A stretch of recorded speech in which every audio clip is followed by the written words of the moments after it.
जस धमे सया भणो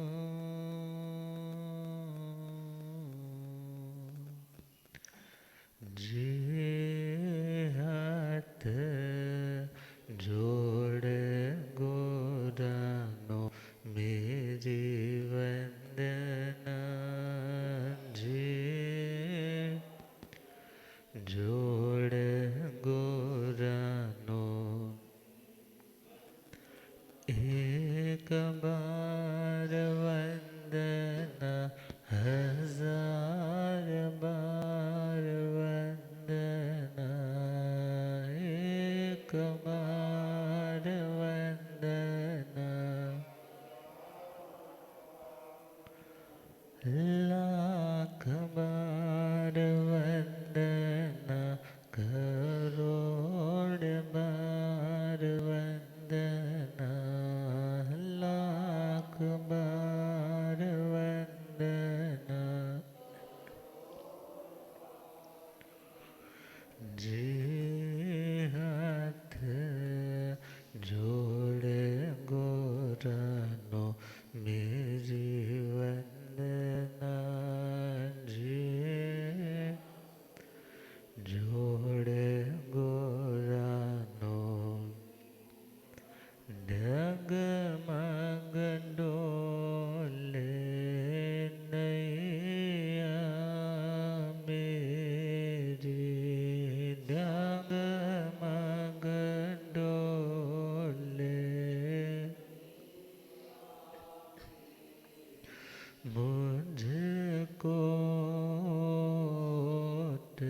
है सतगुरु तेरी मुझको होठ है सतगुरु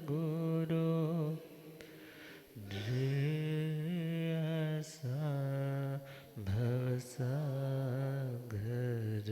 पार लंघना जे भवसागर जे हाथ जोड़ गोरानो मेरी वंदना जे जोड़ गोरानो अनंत अनंत शांति के निकेतन शासनपति श्रवण भगवान महावीर स्वामी के पावन चरण अरविंदों में हार्दिक भावहीना वंदन नमन। मेरे अंधेरे जीवन को रोशनी प्रदान करने वाले परम उपकारी आगम ज्ञान के भंडार आगम ज्ञाता आगम पुरुष जिन शास्त्ररत्न हिमाचल केसरी उपाध्याय भगवंत श्रद्धे गुरुदेव श्री जितेंद्र मुनि जी महाराज साहब के पावन चरण कमलों में हार्दिक भावहीना वंदन नमन। पाठ पर विराजमान तपस्विरत श्री प्रभु मुनि जी महाराज साहब के चरणों में भावहीना वंदन नमन। धर्म सभा में उपस्थित धर्मानुरागियों, सुशीलवती माताओं एवं बहनों, असीम पुण्योदय से भाग्योदय से आप सबको संतों का समागम और वीतराग वाणी श्रवण करने का पावन सुअवसर प्राप्त हो रहा है। श्रवण कर रहे हैं श्री राज प्रश्नि जी सूत्र। वर्णन चल रहा है सूर्याव देव की रिद्धि के बारे में। सूर्याव देवता ने परमात्मा के श्री चरणों में आकर के अपने वैभव का, अपनी भक्ति का बड़े ही विनयपूर्वक प्रदर्शन दिया।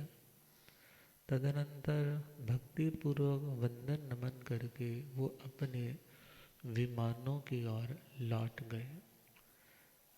श्री गौतम स्वामी जी महाराज के हृदय में जिज्ञासा उठी, ये कहाँ से आए थे, ये कहाँ रहते। और इनकी इतनी देव रिद्धि द्युति कांति कैसे आ गई।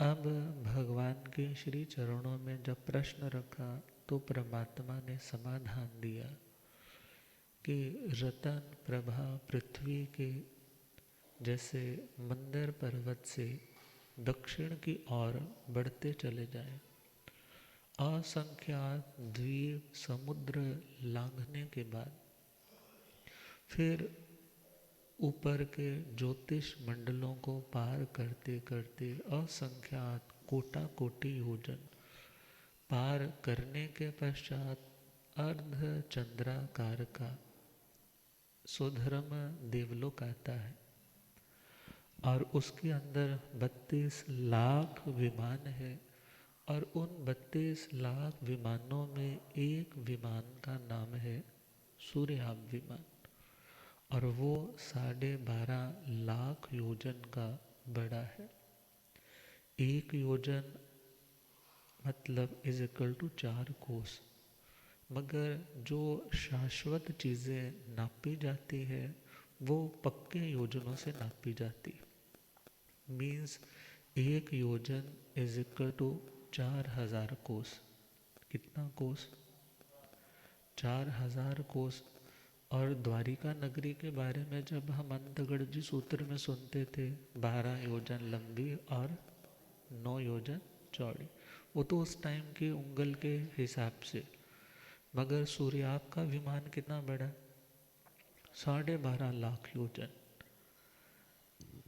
इतनी रिद्धि बताने का समझाने का लॉजिक क्या कि संसार में रहते हुए तुम्हारी रिद्धि देवों की रिद्धि का मुकाबला लौकिक दृष्टि से नहीं कर सकती। अब भगवान फरमा रहे हैं कि उस सुधर्म देवलोक के अंदर 5 अवतंसक थे, विशिष्ट बड़े बड़े महल है।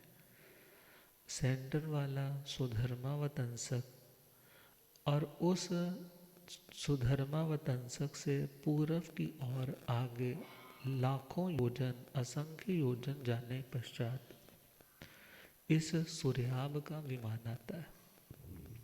और सूर्याभ विमान जो चारों ओर से बाउंड्री वॉल पर कोटे से घिरा हुआ है, 300 योजन ऊंची वो बाउंड्री वॉल है और सारी है तो रत्न जड़ित, मतलब रत्नों से, सोने से, चांदी से, मणियों से कम तो कोई बात नहीं होगी यहाँ पे। हर चीज़ ही अलौकिक है, दिव्य है। गोपुच्छ आकार जैसे गाय की पूंछ स्टार्टिंग में मोटी है मगर चलते चलते पतली होती जाती, ऐसे ही वो जो बाउंड्री वॉल है वो नीचे से 100 योजन मोटाई वाली, सेंटर में 50 योजन मोटाई वाली, ऊपर 25 योजन मोटाई वाली। अब उस विमान का ही वर्णन फरमाया जा रहा है कि उस विमान के अंदर, उस बाउंड्री वॉल के अंदर, मीन्स अंदर जाने के लिए दरवाजे भी तो होंगे। अब दरवाजे कैसे है और उसके बाहर क्या क्या रखा हुआ है। जैसे आप लोगों के घरों में दरवाज़ा तो सिर्फ दरवाज़ा ही नहीं ना होता, बाहर कोई ना कोई फूल बूटे लगाए होते हैं या किसी ने फेंग शुई वाला मिरर लगाया होता है, किसी ने डेकोरेशन के लिए कुछ बाहर आर्टिफिशियल कुछ तोरण वगैरह सजाए होते हैं। तो देवलोकों में क्या होता है, आओ सुने कहानी प्रभु वीर की जुबानी, आओ सुने कहानी प्रभु वीर की जुबान, सत्संग देश कैसे बदली थी जिंदगानी, सत्संग देश कैसे बदल,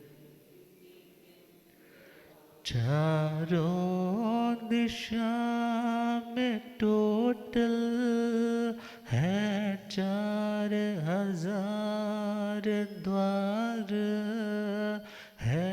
श्वेत वर्ण सबका, चित्रों का है निखार, चित्रों का है निखार। द्वारों पे 16 द्वारों पे 16 चंदन कलश नुराने, सत्संग से कैसे बदले थे जिंदगानी, सत्संग से कैसे बदल। तो वैसे तो 4 दिशाएं हैं, पूर्व पश्चिम उत्तर दक्षिण, तो हर साइड पे 1,000 दरवाजे, 500 योजन ऊंचे दरवाजे। अब चारों ही दिशाओं में 500 हजार दरवाजे हैं, और दरवाजे कैसे हैं? वाइट कलर के। कैसे हैं? आपको पता हो, पहले जैनिज्म का जो प्रतीक रूप झंडा था वो वाइट कलर का था। कौन सा था? ये तो कुछ सालों से 5 रंगों का झंडा एक तरह से चारों संप्रदायों में मान्य किया गया, मगर अहिंसा का, शांति का प्रतीक वाइट कलर, वीतरागता का प्रतीक वाइट कलर, और वहाँ के दरवाज़ों का रंग भी कौन सा? मगर उसके ऊपर स्वर्णमय कई सारे चित्र उकेरे हुए हैं दरवाज़ों के ऊपर। और दरवाज़ों के बाहर दाहिनी और बाहिनी और मीन्स दोनों साइडों पे 16 चंदन के कलश है। कमल के फूलों के समान, कमल उत्पल, उनके ऊपर वो चंदन के कलश है। उसके अंदर गंधोदक मीन्स फ्रेग्रेंट पानी है, और उसके ऊपर फिर पुनः कमल के फूल रखे हुए हैं। और जैसे यहाँ पर मौली बांध देते हैं, तो वहाँ पर उसके कलश के वहाँ पर क्या बांध रखी है? मौली। और इस प्रकार 16 चंदन के कलश सारे दरवाज़ों के साथ ऐसे पड़े। अब इसके पश्चात दीवारों पर 16 नागदंत हैं। नागदंत क्या? सांप के दांत नहीं, नाग हाथी को भी बोलते। किसको? हाथी को। हाथी के दांत के साथ तुलना करते हुए शब्द डेवलप हुआ नागदंत, जिसका मतलब है खूंटियाँ। आजकल तो खूंटियाँ बहुत लंबे वाली तो घरों में होती नहीं है, आजकल तो वो छोटे छोटे वाले होते हैं, मगर पुराने टाइम में वो बड़ी सी खूंटी, तो वहाँ पर खूंटियाँ, और खूंटियों पर कुछ लटका हुआ है। और वो लटका हुआ ही नहीं, अपना सामान जो लटांग देते होते जाके, ऐसा नहीं है कुछ, बल्कि हर चीज़ जो वो भी रत्नमय है। जो खूंटियाँ हैं वो भी रत्नों की बनी है। आपको तो एक रिंग खरीदनी है तो उसका एक रत्न की कीमत में ही सोच पड़ती है कि हाँ ये 2.5 लाख का है, 5 लाख का है, ये सॉलिटेयर लेना है कि नहीं लेना है। मगर वहाँ पर तो हर चीज़ कौन सी है? रत्नमय है। अब उन खूंटियों पर क्या टंगा है और वहाँ पर क्या क्या है? 16 है खूंटी द्वारों के दोनों ओर, सोने मोती की माला हो घंटियों का शोर, हो घंटियों का। चंदन अगर की खुशबू से महके राजधानी, चंदन अगर की खुशबू से महके राज, सत्संग से कैसे बदली थी जिंदगानी, सत्संग से कैसे बदल। तो वो 16-16 ऐसे लाइन में, जो दीवार है बाहर वाली, तो वहाँ पर 16-16 खूंटियाँ हैं। और खूंटियों पे 5 रंगों के, जैसे आजकल भी डिजाइनिंग के लिए होते नहीं है, बाहर लटकने होती है, तो वो लटकने उसके ऊपर भी अलग अलग मणियों के पत्ते इत्यादि बने हुए हैं। और नीचे छोटी छोटी घंटियां लगी हुई हैं, जैसे मानो सारा फैशन वहीं से आया हुआ है। अब देवलोकों का वर्णन है, तो सोने और मोती की मानो वो मालाएं लटक रही है। और फिर नागदंत और हैं, फिर वहाँ पर जैसे कुछ बाउल्स बने हुए हैं, और उन बाउल्स के अंदर फ्रेग्रेंट चंदन, अगर, धूप इत्यादि उस सारे माहौल को सुगंधित कर रहा है। आज के टाइम में वो डिफ्यूज़र्स आ गए हैं घरों में। क्या आ गए? डिफ्यूज़र्स आ गए। वॉशरूम में भी डिफ्यूज़र, रूम में भी डिफ्यूज़र, कार में भी डिफ्यूज़र। मतलब पता नहीं वहाँ पर भी देवता इनवाइट कर रहे हो ना। चलो एनीवे, अब चंदन अगर की खुशबू से सारी राजधानी बस महक रही है। और द्वारों पर, अब देवलोक है, अंदर प्रवेश करना है महलों के, बाहर कई तरह के चित्र, कई तरह के चित्र ललनाओं के, स्त्रियों के सुसज्जित है। अशोक वृक्ष बने हुए हैं, वो है वो सारे मृत्तिकामय, मीन्स मिट्टी की मूर्तियां, मगर ऐसी जीवंत मूर्तियां हैं, लगता है बस अभी निकल कर बाहर आ रही है। अशोक वृक्ष की शाखा को एक हाथ से पकड़ा हुआ, एक हाथ कमर पर है और कटाक्ष करते हुए देख रही है। और बहुत बार आप लोगों ने जब मंदिरों में विजिट किया होगा, तो बाहर बाहर मूर्तियां कई तरह की अलग अलग होती हैं। और कई स्थानों पर तो ऐसे ऐसे भी अर्ध नगन सी मूर्तियां, नगन सी मूर्तियां दिखती। तो उसके पीछे रीज़न क्या? बोले जी, जितनी वासना है वो सारी बाहर है। जितनी वासना है वो क्या है? सारी बाहर है। और जिसने उपासना करनी है, उसको वासना के इस दायरे को लांग करके अंदर जाना होता है। अब इस सिंबल के साथ वहाँ पर भी वो सुंदर प्रतिमाएं बनी है, और बड़े बड़े घंटे लगे हुए हैं, मानो उसकी भी अपनी वाइब्रेशंस है। अब फिर वनों का वर्णन आता है, वहाँ के दिव्य अलौकिक वन है। फिर मणिपीठिका का वर्णन आता है। मणिपीठिका लाइक मणियों का बना हुआ एक बड़ा सा चबूतरा, और उनके ऊपर हाई, बहुत बड़े बड़े हैं, कई कई योजनों के हैं, और उनके ऊपर भवन बने। फिर सुंदर महल है, सुंदर बगीचे हैं, ध्वजाएं झूलती हैं। और वन खंडों का वर्णन है, जहाँ पर तिनके, तिनके भी जब हवा से मानो टकराते हैं ना, मणियाँ भी जब टकराती हैं, क्योंकि वो तिनके भी पृथ्वी वाले तिनके थोड़े होंगे, वो तिनके भी ऐसे रत्नों के तिनके जब टकराते हैं, तो जैसे आजकल वो आता ना जिंगल बेल्स वाला, कसौटी जिंदगी की देखते थे ना आप लोग, तो उसमें वो प्रेरणा का जब देख रही होती, चल रही होती, तो उस टाइम उसकी बेल्स वो बजने लग जाती, हवा चलती थी। अब वहाँ पर वो देखो ना, चीज़ें कहाँ से आ रही है। फैशन कहाँ से आ रहा है? देवलोकों से। अब वहाँ पर जब हवा चलती है, कुछ वो टकराते हैं तिनके, तो वहाँ से बड़ी मधुर, कर्णों को, कानों के रंध्रों को बहुत रिलैक्सेशन देने वाली ध्वनि निकलती है। आज के टाइम में साउंड थेरेपी, हीलिंग देते हैं आजकल साउंड सिम्फनीज के माध्यम से। तो वहाँ पर ऐसी सुंदर ध्वनियाँ आती हैं, जैसे कोई गंधर्व कोई गीत गुनगुना रहा हो, कोई वीणा बजा रहा हो, मात्र किनके टकराने से? उन तिनकों के टकराने से।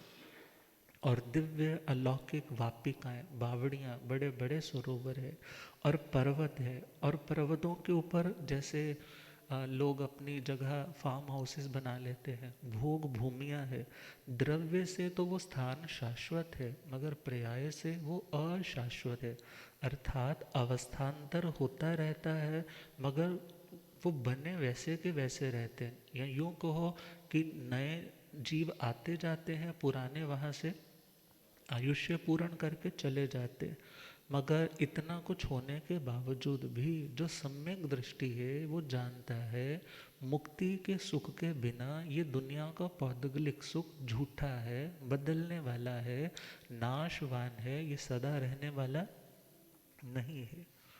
तो आगे चले, द्वारों पे श्रृंगारित से ललनाओं की है प्रतिमा, घंटे स्वर्ण के बाजे अनुपम वनों की महिमा, अनुपम वनों की मणिपीठिका पे दिव्य, मणिपीठिका पे दिव्य है भवन तो नूरानी, सत्संग से कैसे बदली थी जिंदगी, सत्संग से कैसे बदली थी जिंदगी।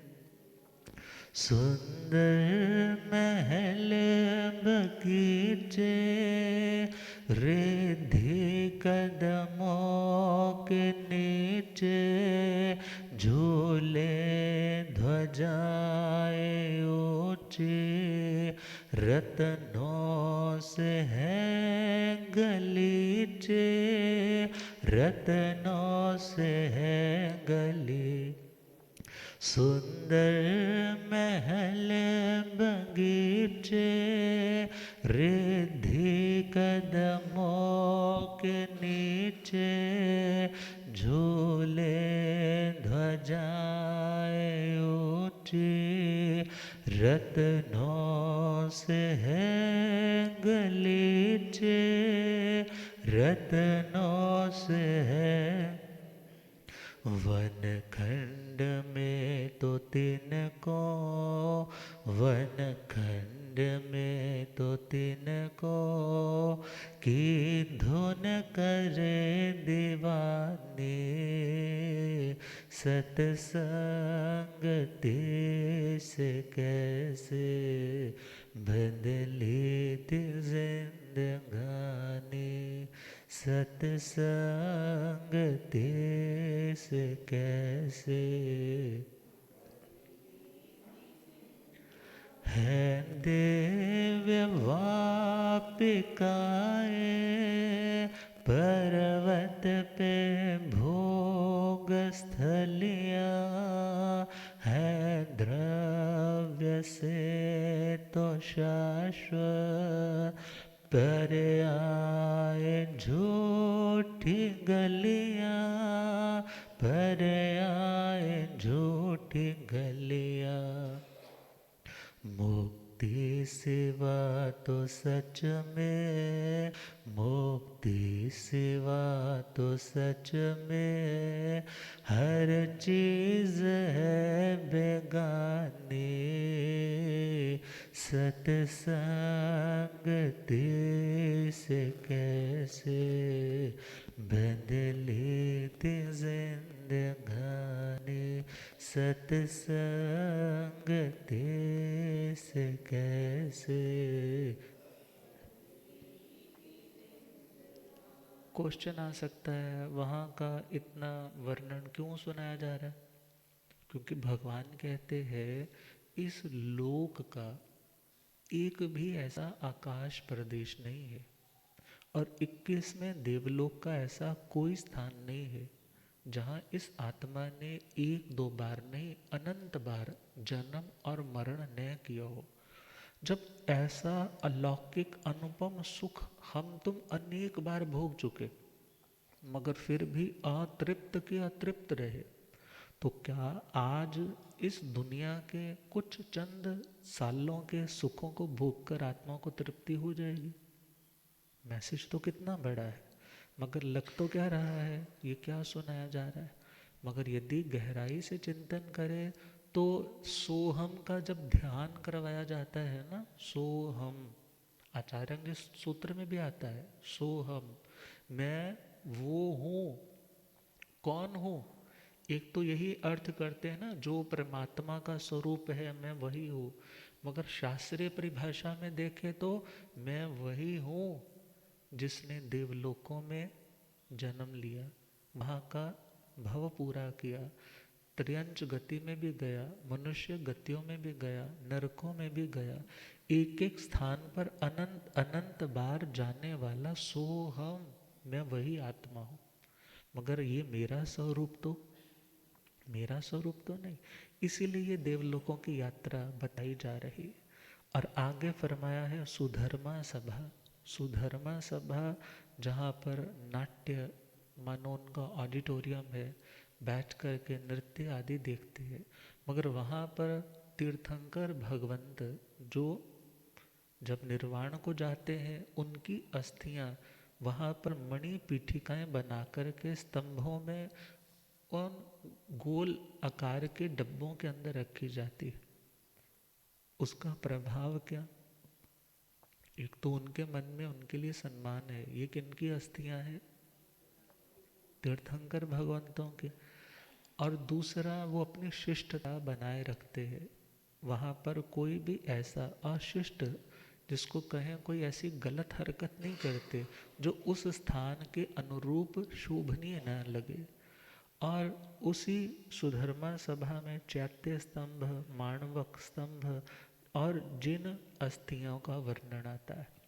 सुधर्मा सभा मनोहर नाटक वहाँ पे होते हैं, स्तूप और जिन प्रतिमा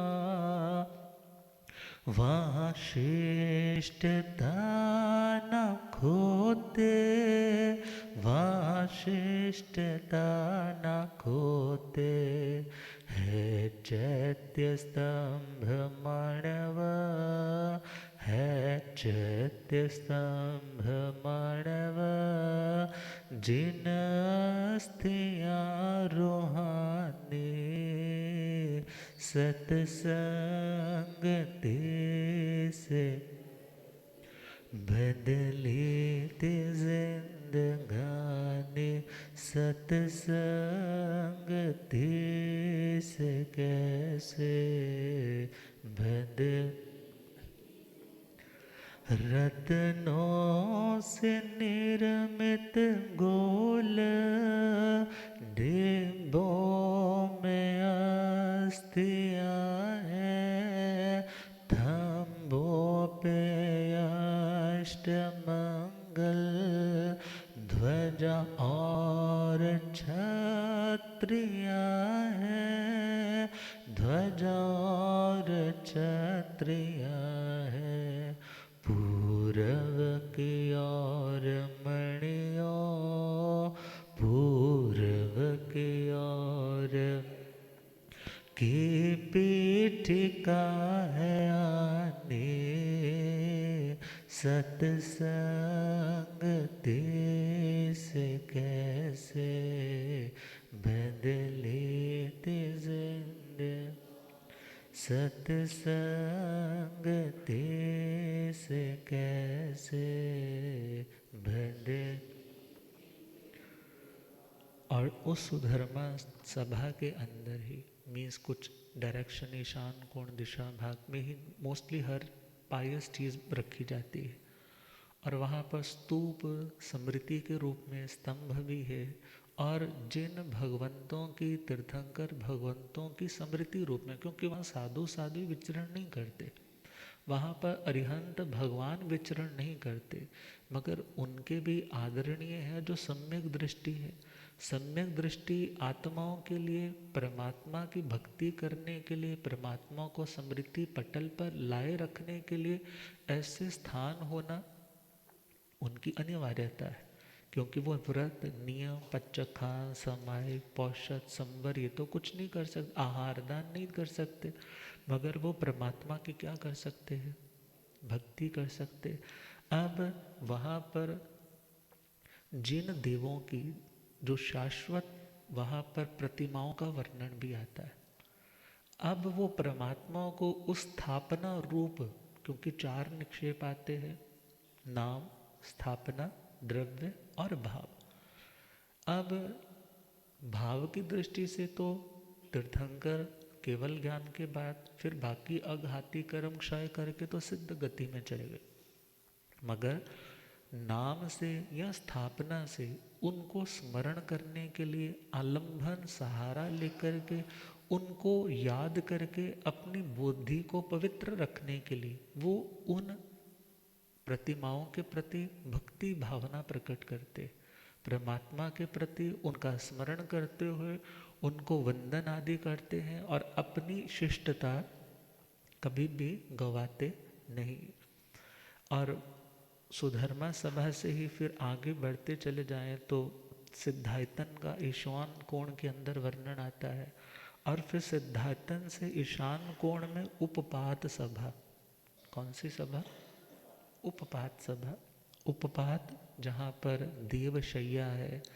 अब उस देवशैया के ऊपर जैसे यहाँ पर तो मदर कंसीव करती है, स्त्री पुरुष का संयोग होगा, कंसीव होगा, प्रेगनेंसी टाइम होगा और उसके बाद डिलीवरी होगी, मगर वहाँ पर ऐसा प्रोसीजर नहीं होता है। वहाँ पर तो क्या होता है, वो शैया है और नीचे भी बहुत सुंदर, जैसे आज के टाइम में कहीं बड़ा शाही बेड है, इधर भी पाँव की ओर भी तकिया है, इधर भी तकिया है और ऊपर रेड कलर का एक कपड़ा बिछा हुआ है।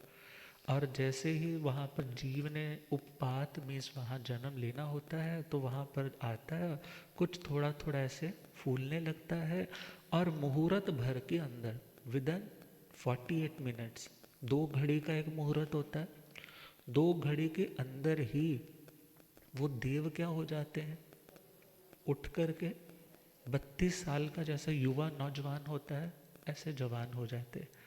और उसके पश्चात सबका ऐसा होता है, ऐसा तो नहीं ना कहा जा सकता, क्योंकि गरीब बच्चे की माँ का पलना थोड़ा हल्के स्टैंडर्ड को होता है, अमीर वाली माँ का पलना महंगे वाला होता है। आजकल तो हर अपने अपने स्टैंडर्ड के अकॉर्डिंग, स्टैंडर्ड भी अकॉर्डिंग टू पुण्य। अब वहाँ पर उस उपपात सभा में जन्म, और उपपात के पश्चात फिर ईशान कोण दिशा भाग में मीन्स पूर्व और उत्तर दिशा का जो सेंटर पॉइंट है उसको ईशान कोण बोलते हैं।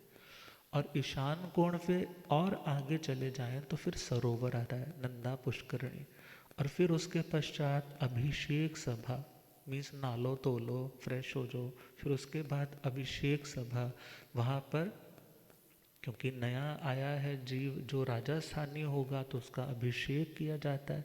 फिर उसके पश्चात फिर ईशान कोण दिशा भाग में आगे बढ़ेंगे तो अलंकार सभा है। अलंकार सभा मीन्स जहाँ पर ऑर्नामेंट्स रखे हुए हैं, जहाँ पर बाजूबंद, गले के हार इत्यादि, तड़ागी इत्यादि, मुकुट इत्यादि सारी चीज़ें पड़ी है अलंकृत होने की। और फिर वहाँ से फिर ईशान कोण दिशा भाग में व्यवसाय सभा। हमारे व्यवसाय का मतलब, व्यवसाय का मतलब वैसे तो बुद्धि के लिए भी आता है, व्यवसाय आत्मिका बुद्धि अर्थात जो निश्चय आत्मिका है। अब यहाँ व्यवसाय का मतलब निश्चय ही समझना होगा, बिकॉज वहाँ पर पुस्तक रतन है। कौन सा रतन? मीन्स पुस्तक है, पुट्ठे, जैसे पुराने संतों के देखे होंगे आप लोगों ने। आजकल तो बुक्स आ गई ना, तो बुक्स की जिल्लत होती है, मगर पहले क्या होते थे, दोनों साइड की जिल्लत और सेंटर में कुछ पन्ने होते थे और बाहर डोरा होता था उसको बांधने के लिए। तो अब वहाँ पर पुस्तक रतन बिल्कुल जिसको को ना एंटीक चीज़ें वहाँ पर भी है। और पुट्ठे जो जिल्लत है वो रिट रतन की है, डोरे सोने की धागे की डोरी बनी है, और पत्र रतनमय है, और दवात वैडूर्य रतन की और वज्र रतन की कलम से वहाँ पर लिखा गया। कि देखा जाए तो जैसे भारत का एक कानून है, क्या करना क्या नहीं करना, किसका क्या दंड है, क्या प्रावधान है, ऐसे ही उस व्यवसाय सभा में रखे हुए पुस्तक रतन को उन्हें पढ़ना होता है कि आपको रूल्स एंड रेगुलेशंस पता चल जाए। जैसे आज के टाइम में ड्राइविंग लाइसेंस लेने जाना है तो पहले रिटन टेस्ट भी होता है, फिर प्रैक्टिकली भी होता है, ओरल भी होता है।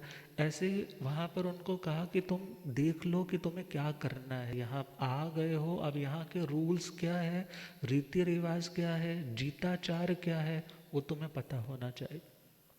और फिर वहाँ से ईशान कोण दिशा भाग में फिर सिद्धायतनों का वर्णन आता है, जहाँ पर जाकर के वो प्रमार्जना करते हैं, भक्ति करते हैं, परमात्मा के चित्त फूलों से, दिव्य फूलों से वर्षा करने के पश्चात परमात्मा को बड़े भावों के साथ वंदन इत्यादि करते हैं। ये वर्णन कहाँ का? देवलोकों का। अब देवलोकों के इस वर्णन से ये पता चलता है वहाँ देवता जिनकी दुनिया के लोग उपासना करते हैं, मगर वो किन की उपासना करते हैं?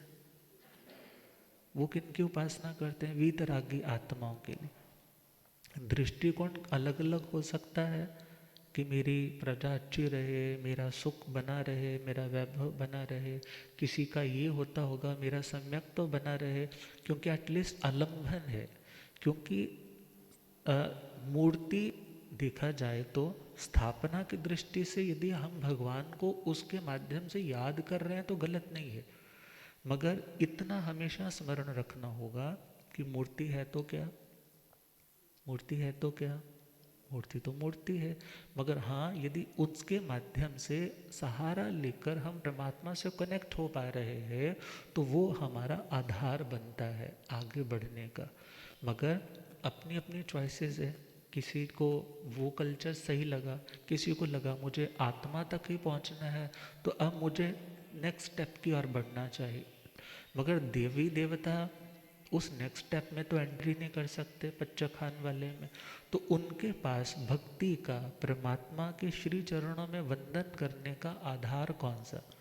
क्योंकि जब तो 20 विहरमैन तो एटलीस्ट रहते ही रहते हैं ना, तो वहाँ आने में टाइम लगता है, जोर लगता है, मगर अपने घर में चीज़ हो तो वहाँ पर जाने में जोर नहीं लगता। तो वो परमात्मा की भक्ति करते। अब जब पैदा होते हैं तो पैदा होते सार ही, जब युवा होते हैं तो सोच में पड़ते हैं कि मुझे क्या करना है, पहले क्या करना है, बाद में क्या करना है। मुझे पहले क्या करना है और बाद में क्या करना है। तो उनके सामान्यिक देवता जो होते हैं वो उन्हें उनको डिकोड करते हैं, उनके भावों को समझते हैं, पढ़ते हैं। वो बोलते हैं सबसे पहले आपको जिन अरिहंत देव भगवंतों की भक्ति करनी है, उसके पश्चात आपको ये सारा राज वैभव आदि का कार्य संभालना है। अर्थात उसी कहे के अनुसार वो सारा कार्य करते हैं, वन बाय वन। उपपाठ सभा, अभिषेक सभा, अलंकार सभा, व्यवसाय सभा, भक्ति, और तदनंतर अपनी राज सभा में राजसी ठाट बाट के साथ बैठते। ये कौन फरमा रहे हैं? भगवान महावीर स्वामी। उस पे है देव शैया, उपपात हो देवों का, सूर्याभ भी वहाँ जन्मे, उपासक जिन देवों का, उपासक जिन देवों का, बस 2 घड़ी के अंदर, बस 2 घड़ी के आए देवों को जवानी, सत्संग से कैसे बदले थे जिंदगानी, सत्संग से कैसे बदले। आओ सुने कहानी प्रभु वीर की जुबानी, आओ सुने कहानी प्रभु वीर की जुबानी, सत्संग से कैसे बदली थी जिंदगानी, सत्संग से कैसे बदली। शस्त्रागार फिर तो सिद्धों के स्थान आते, प्रति एक से प्रभु का सिमरण वो कर पाते, सिमरण वो कर। सबसे प्रथम यही पर, सबसे प्रथम यही पर है हाज़री लगाने। सत्संग से कैसे बदली थी जिंदगानी, सत्संग से कैसे। व्यवसाय सभा में पुस्त है रतन शोभा पाए, ईशान में एक नंदा पुष्करणी भी आए, पुष्करणी भी है। कर्तव्य बोध करने पड़ते धर्म की वाणी, कर्तव्य बोध करने पड़ते धर्म की वाणी। सत्संगति से कैसे बदली थी जिंदगानी, सत्संगति से कैसे। जब परमात्मा ने इतना सब बताया, फिर पूछा भगवान उसकी उम्र कितनी है, उस देवता की आयुष्य कितनी। गुरुदेव पधारे। हो रब मेरा सत गुरु बन के आया,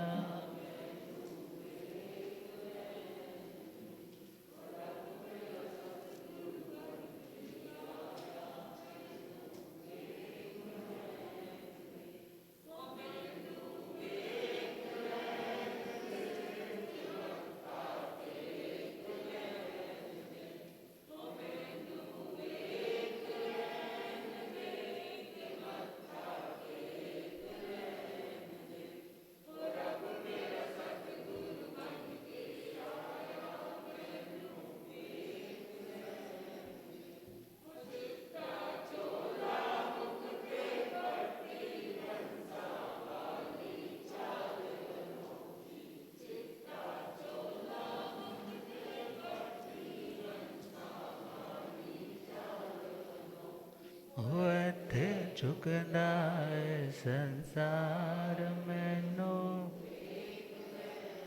होए थे झुकना संसार में नो। हो रब मेरा सतगुरु बन के आया, भूलि आगम ज्ञाता आगम पुरुष जन शास्त्रतन हिमाचल केसरी उपाध्याय भगवंत श्रद्धे गुरुदेव श्री जितेंद्र मणि जी।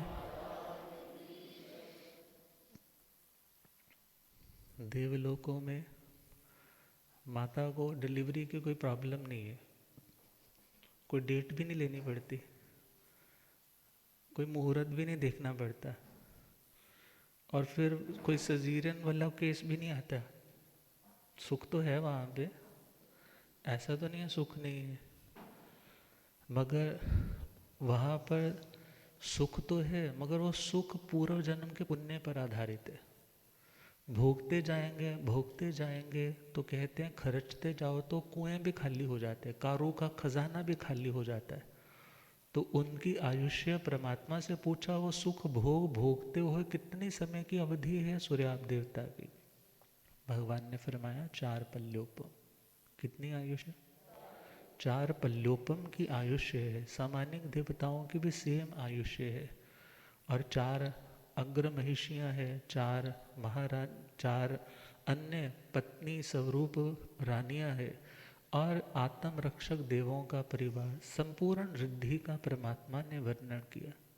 अब विचार करना है, जब साक्षात भगवान दिखे तो क्या भावना आई। जैसे बच्चे होते हैं ना स्कूल में, कई बार स्कूल में नहीं सॉरी घरों में बच्चे होते हैं, तो जब आकर के देखते कहते हैं अच्छा ये वही वाले महाराज जी जिनका टीवी पे आता है, ये वही वाले महाराज जिनकी फोटो घर पे लगी हुई है। मीन्स अभी तक तो वहाँ ऐसे देख रहे थे, अब अवधि यहाँ से जब देखा है तो क्या भावना आई, कहाँ जाना है, भगवान के श्री चरणों में पहुंचकर मस्तक झुकाना है, वंदन नमन करना है। हम नियम व्रत पच्चखान तो नहीं ले सकते, ये तो नैसर्गिक नियम है कि देवी देवताओं के जीवन में नियम पच्चखान अविरति ही रहते हैं। मगर आगे की तैयारी तो कर सकते हैं जब श्री वचन सुनने को परमात्मा के पावन श्री मुख से मिलेंगे। अर्थात जो भक्ति का कार्य है वो देवताओं के हिस्से का है। मगर जब उपासक दशांग जी सूत्र पढ़ते हैं तो वहाँ पर 10 श्रावकों की उत्कृष्ट चर्याओं का स्वरूप आया कि जो एक एक भव लेकर के कैसे मोक्ष में जाने वाले। और सूर्याभ देवता का भी जब हम पास्ट हिस्ट्री पढ़ेंगे ना, राजा परदेसी की अब स्टोरी स्टार्ट होने जा रही है, कल से स्टार्ट हो रही है। अब राजा परदेसी ने कैसी समता, अपूर्व समता दिखाई। पत्नी ने जहर दे दिया खाने में, हर चीज़ में जहर डाल दिया, मगर इतना समभावी बन गया कि किसी के ऊपर क्रोध नहीं आया। तो आज के लिए इतना है, फिर बाकी कल सुनते हैं। इन्हीं भावनाओं के साथ श्रद्धेय गुरुदेव कृपा फरमाएंगे। ओम शांति।